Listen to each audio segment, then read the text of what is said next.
Sarian Kamara. I'm a community development worker and I'm the director for Keep the Drums Loose the Knife. And I'm Jessica Horn. I'm the Director of Programs at the African Women's Development Fund, who's the co-manager of the AmplifyChange Fund.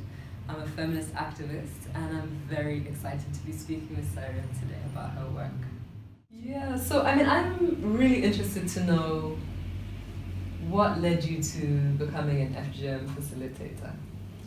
Right, for me it's the point where I realized the effect FGM has on my life and I get to realize that I am actually serving a life sentence because I was caught.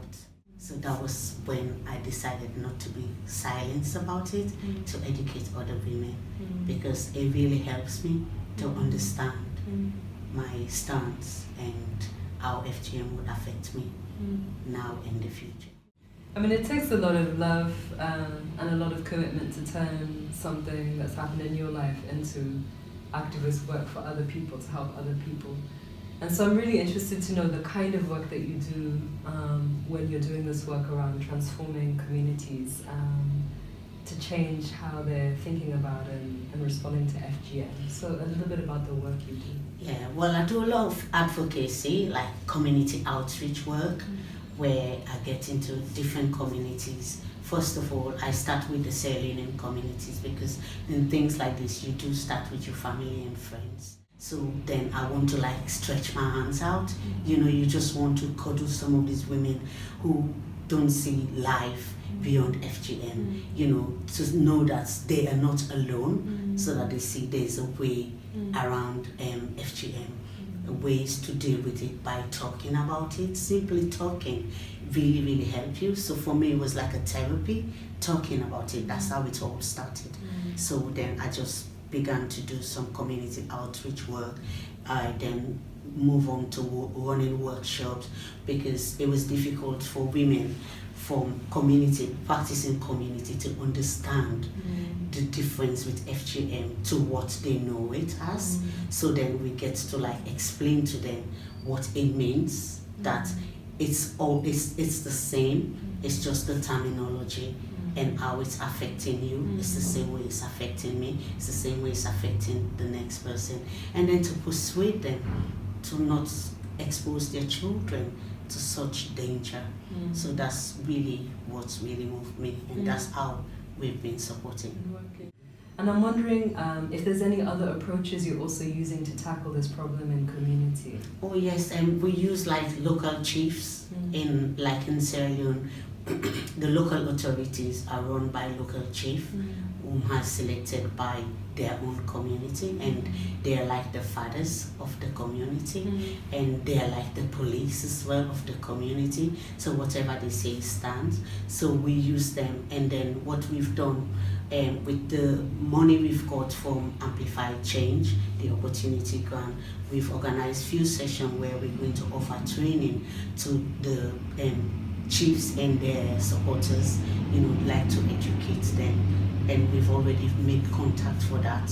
We've got links with different chiefs in the Makeni area in Sierra Leone, where we would give them training so that they understand that we're not here to divide the community. We're just here to lend a hand, and we kind of share our stories with them, because for me, telling my story help people understand that they're not alone. And I know in your analysis too, you speak about how complex FGM is within Sierra Leone because it's so embedded in social life. It's part of the political power structure. It's important to people's cultural understandings. And so I'm wondering what kind of challenges then you're facing trying to address FGM in such a complex environment in which it's embedded, the FGM is embedded. Yeah, we face a lot of challenges, but mostly it's coming from women, few quarters, but mostly it's just ordinary women, who feels like the Bondo culture is part of them, and it's something that they inherit from their great-great-grandparents, and they think that you want to come and westernize their children. Before, men in our community only know women who have been caught, because before they get married, the women or the girls would have been caught. But now, because they have the opportunity to like go out and date other women who have not been caught, they can see the difference, so it's easy to explain to men than women these days. Yeah, so those are the kind of thing we face, but yeah, we can see change. Change is happening, because definitely after you have this conversation and then you kind of explain to them and you kind of share your experience, sometimes these women get to link what they're going through with what you've just said. Maybe not immediately, but they will definitely get back to you and say, you're right. And what you say is very true, because I'm going through exactly what can I do? How can I help? So this is why we managed to get some of these women on board. Yeah, but that's it. We get a lot of support from the younger generation. They are very much interested. And like I said, it's because of social media and the internet.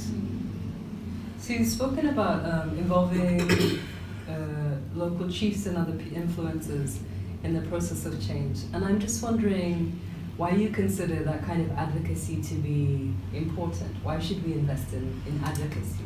Yeah, it's very important, because at the end of the day, if we want to make change, we need government officials to get involved, and people who are lawmakers who uphold the laws in the communities to make that change.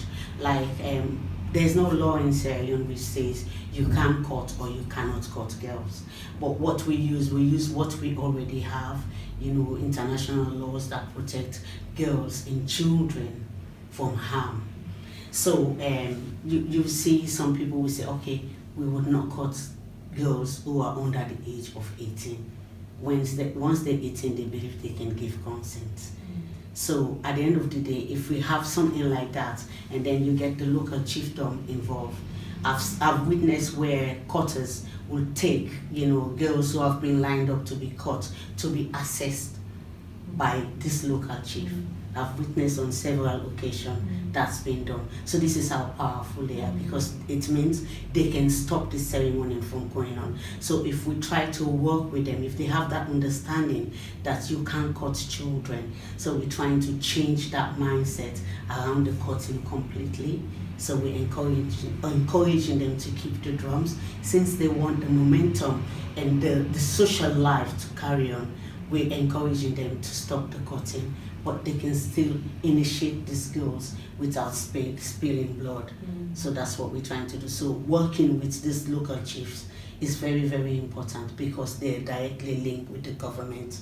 So once we effect change in that way, they can in turn help, when they go in parliament, probably if there's a bill, at the end of the day, we come together with the help of the outside international bodies.